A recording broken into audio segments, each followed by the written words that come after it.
सबसे पहले मैं बात करता हूँ वैद्युत द्विध्रुव यानी कि इलेक्ट्रिक डाइपोल, है ना। को एक समान विद्युत क्षेत्र में जब एक इलेक्ट्रिक डाइपोल को यूनिफॉर्म इलेक्ट्रिक फील्ड में रखते हैं या घुमाने में किया गया कार्य, मतलब work done in rotating an electric dipole in electric field. तो W इक्वल टू फॉर्मूला क्या बनेगा बेटा, P1 माइनस कॉस थीटा। जब यहाँ पे वर्क डन की बात है, किस चीज़ की बात है, वर्क डन।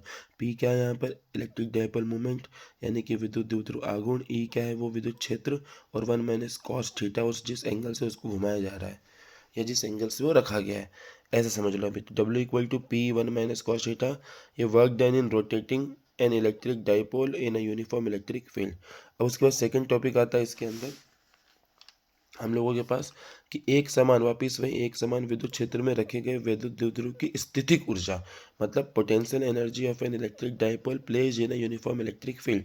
अब एनर्जी की बात होती है, इसका फॉर्मूला होता है माइनस का P cos theta, U equal to minus का P, अब कॉस है यानी कि डॉट प्रोडक्ट हो जाएगा माइनस का P डॉट ई।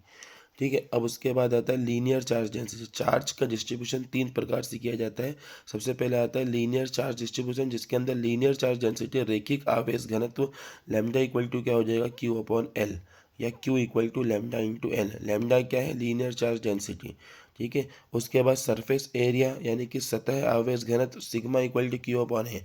ये अपन ने पैरेलल प्लेट कैपेसिटर में लेके चला था, तो Q की वैल्यू क्या हो जाएगी, सिग्मा इंटू ए।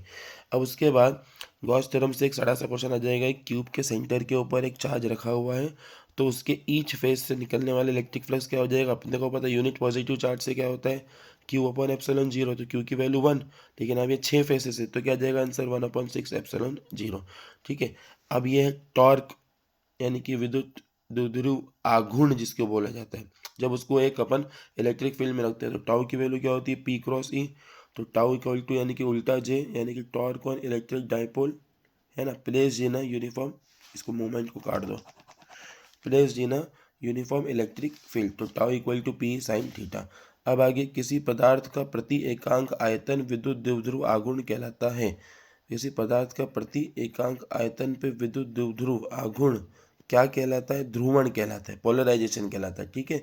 मतलब किसी भी मटेरियल के यूनिट वॉल्यूम पर इलेक्ट्रिक डाइपोल मोमेंट क्या कहलाता है, पोलराइजेशन कहलाता है। विद्युत फ्लक्स यानी कि इलेक्ट्रिक फ्लक्स कैसी राशि कहलाती है बेटा, अदिश राशि कहलाती है। स्केलर है या क्वांटिटी है, इसकी यूनिट होती है न्यूटन पर कूलम मीटर स्क्वायर। Q1 और Q2 प्लस जीरो है, तो इस स्टेटमेंट से आप क्या समझे, इस स्टेटमेंट में हम ये समझे कि Q1 और Q2 के मैग्नीट्यूड तो इक्वल है, लेकिन उनका अपोजिट है, अपोजिट चार्ज है, मतलब उसका साइन अपोजिट, एक प्लस का है तो एक माइनस का है। तो Q1 और Q2 के परिमाण समान है किंतु V जाती है। ठीक है बेटा, मतलब इक्वल एंड अपोजिट चार्ज किंतु वी जाती है। ये हमारी फर्स्ट चैप्टर हो गया। सेकंड चैप्टर की बात करो तो इलेक्ट्रिक पोटेंशियल यानी कि विद्युत विभव कैसी क्वांटिटी है, वापस ये अदिश राशि होती है, यानी जिसको बोलेंगे स्केलर क्वांटिटी। विद्युत विभव कैसे कहलाता है, अदिश राशि। अब अपने को पता है ई की वैल्यू क्या होती है, माइनस का dV/dr लिखे, या ई की वैल्यू माइनस का del V/del r लिखे। अब गोलीय संधारित्र का फॉर्मूला होता है C बराबर 4πε0r, लेकिन अब यहाँ पर क्या आ गया, खोखला संधारित्र आ गया, एक त्रिज्या ए दूसरी त्रिज्या बी, तो आंसर क्या आ जाएगा ए, एक त्रिज्या ए दूसरी त्रिज्या बी, तो आंसर क्या आ जाएगा 4πε0 AB/B-A। ठीक है, ये याद करना है। यानी कि स्पेरिकल कंडेंसर, अब ये आपको कहाँ पे देखने मिलेगा, जिसके अंदर रेडियस दे रखा है ए और बी, तो वहाँ समझ जाओगे आप, सी की वैल्यू 4πε0 AB/B-A।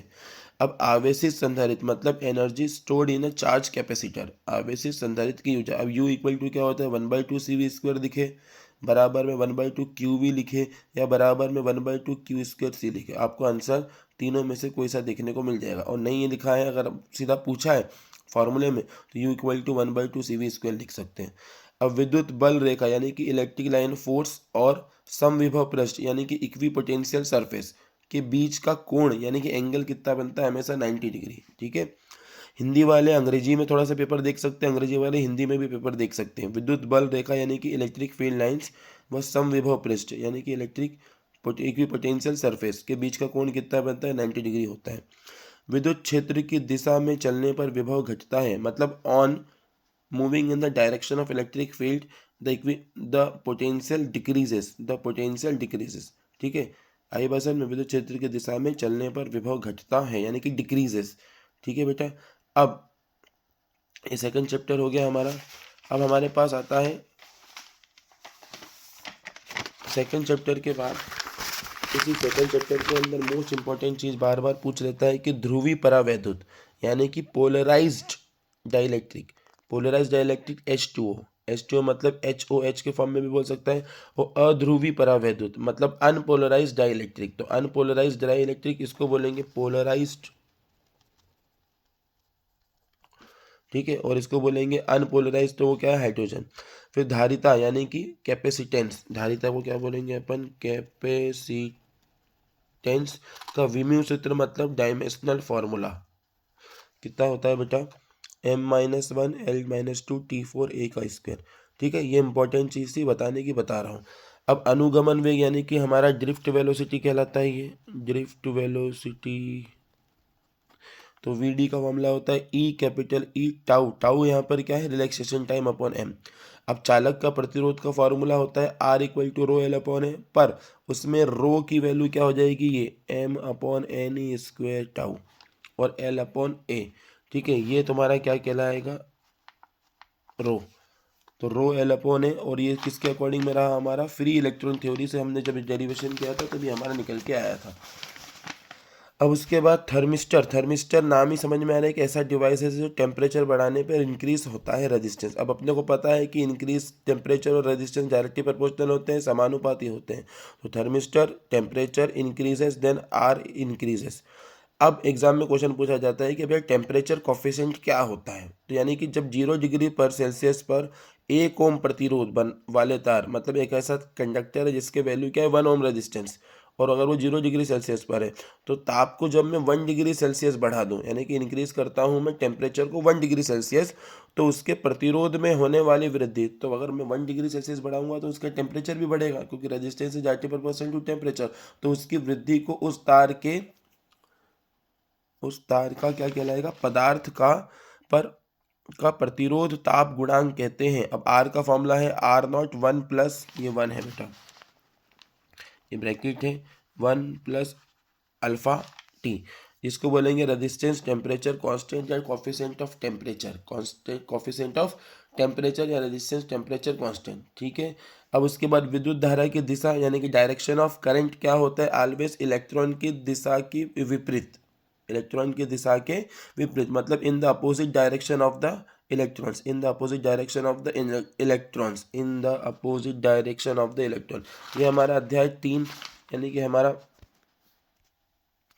ये अध्याय हमारा 3 हो गया। इसमें मेन चीज़ हमेशा याद रखना है कि ये थर्मिस्टर क्या होता है, अनुगमन वेग क्या होता है, ये नई चीज़ थोड़ी सी मैंने आपको बता दी। अब उसके बाद आता है अध्याय 4 यानी कि यूनिट चैप्टर नंबर 4, चर कुंडली धारा मापी, यानी कि मूविंग कॉइल गैल्वेनोमीटर में जो धारा निकल के आती है, धारा यानी कि करंट है ना, आई की वैल्यू क्या होता है C theta upon N B A. ठीक है, एन बी ए यानी कि I is directly proportional to theta. ठीक है, ये फॉर्मूला याद करना है।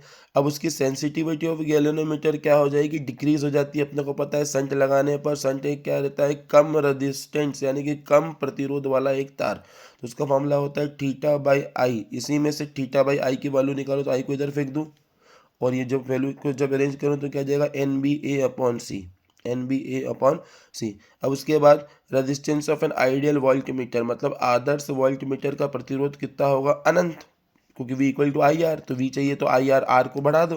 प्रतिरोध of an ideal ammeter, ammeter मतलब क्या, जो करंट को नापे, वो हमेशा कैसे कनेक्ट किया जाएगा, सीरीज में कनेक्ट किया जाएगा, तो वो हमेशा क्या निकल के आता है, 0।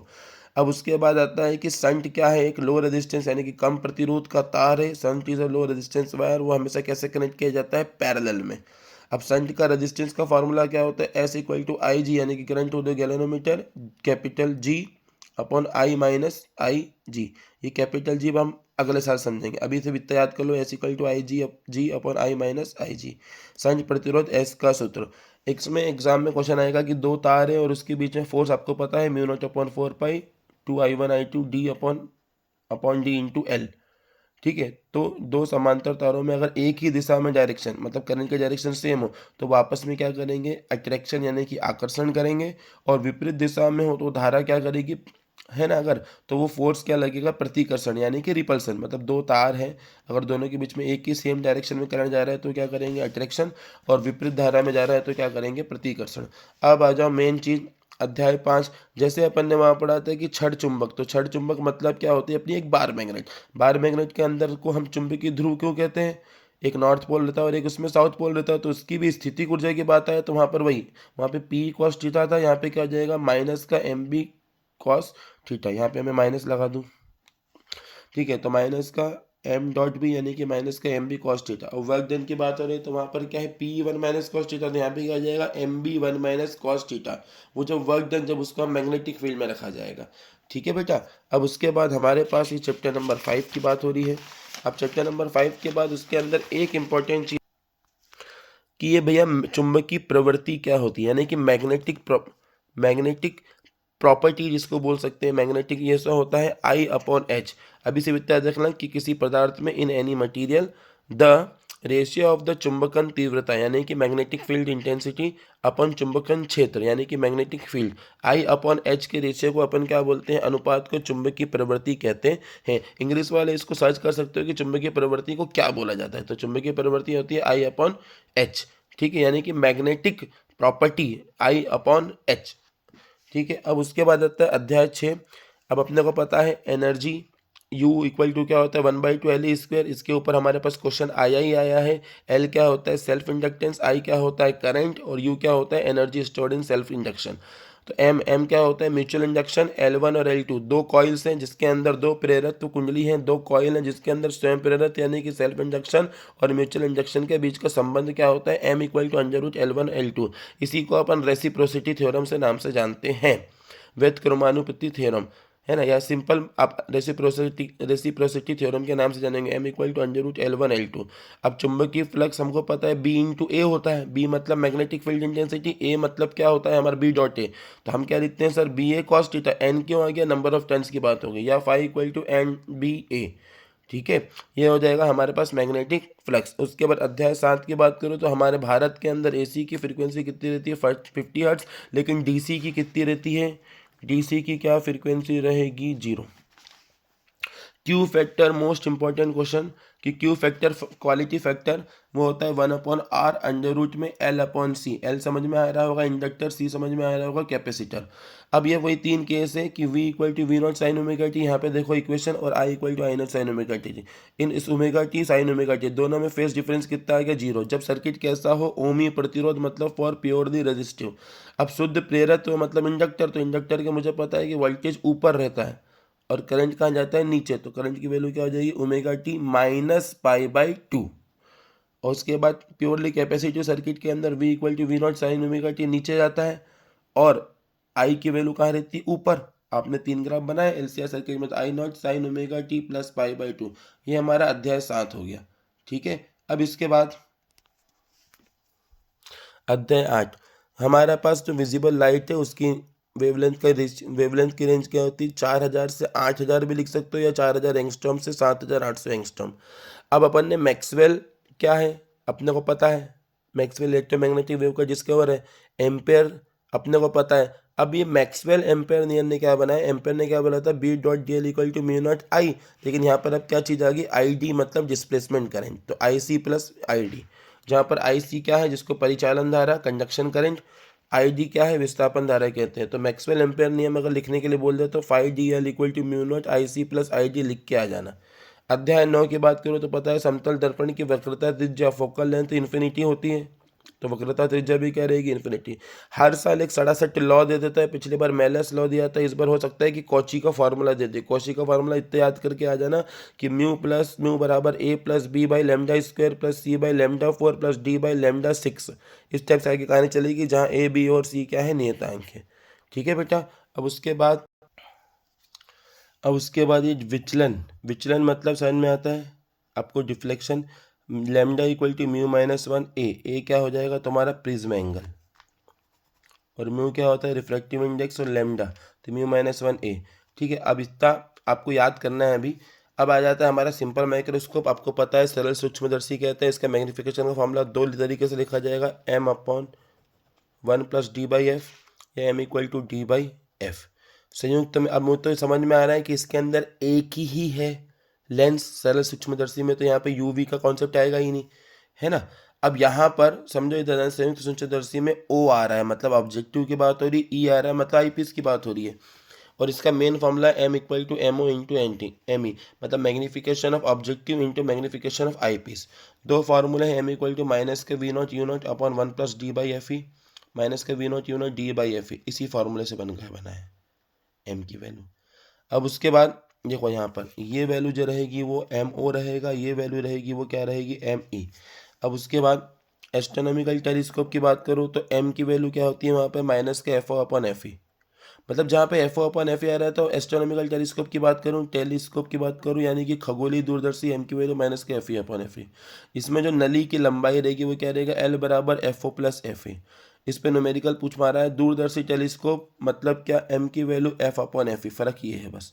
अब ये हो गया इतनी कहानी, ये आप अच्छे तरीके से समझ लेंगे। अध्याय 10, अब अध्याय 10 के अंदर संतोषी व्यतिकरण यानी कि कंस्ट्रक्टिव इंटरफेरेंस, इसको अंग्रेजी में बोलेंगे संतोषी को क्या बोला जाएगा कंस्ट्रक्टिव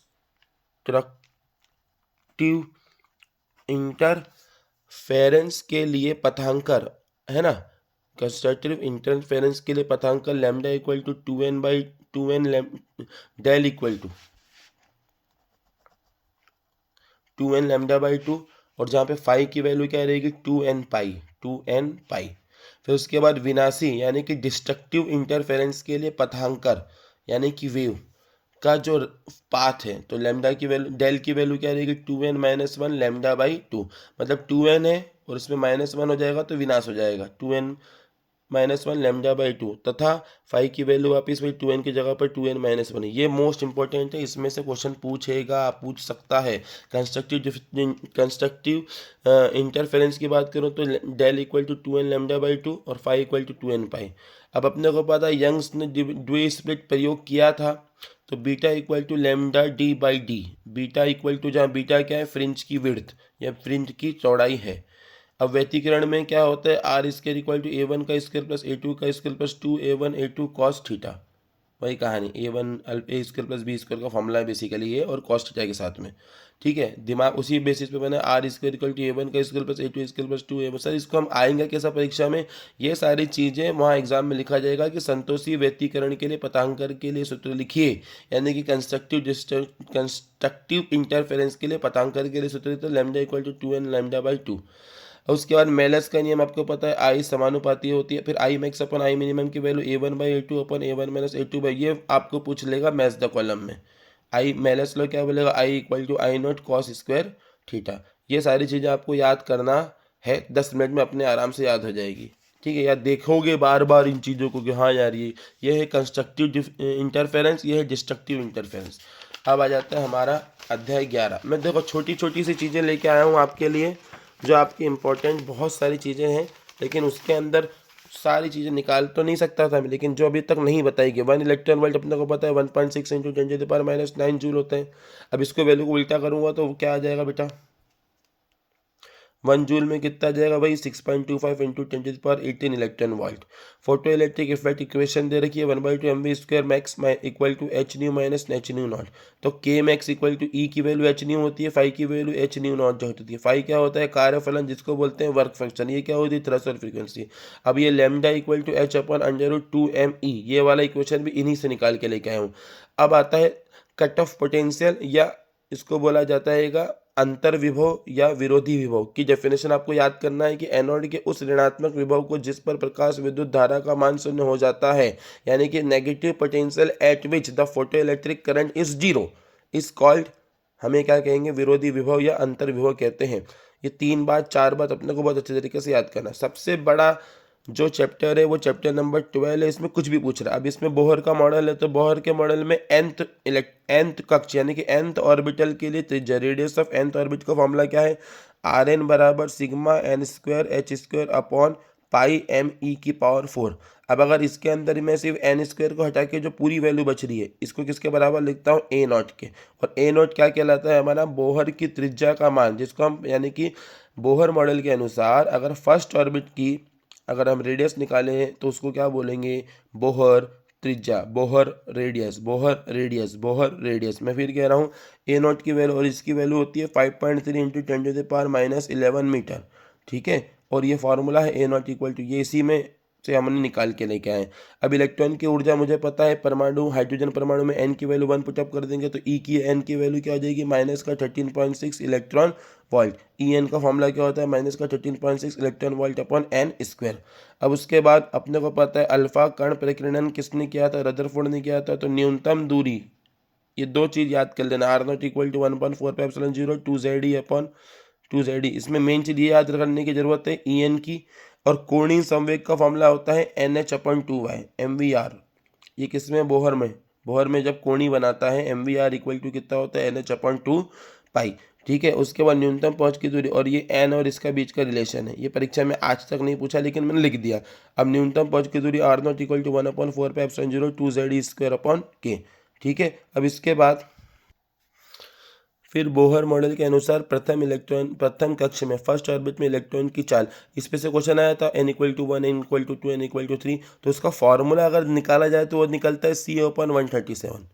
मेन फार्मूला है Vn/1/37 C/n, और उसकी वैल्यू अपन ने लिख दी थी 2.1 करके कुछ जो, और अपॉन n की वैल्यू 1 2 3 पुटअप करते थे। तो n क्या है, कक्षों की संख्या 1 है 2 है 3 है, यानी कि ऑर्बिट के नंबर क्या है, ठीक है। तो Vn की वैल्यू अगर डायरेक्ट फार्मूला पूछे तो आंसर क्या आता है, C/137। ये ऑब्जेक्टिव में पूछ सकता है। उसके बाद MVR मतलब क्या है, तुम्हारा एंगुलर मोमेंटम किसके फार्मूला होता है, NH/2π, यानी कि H/2π का मल्टीपल होता है इस n में।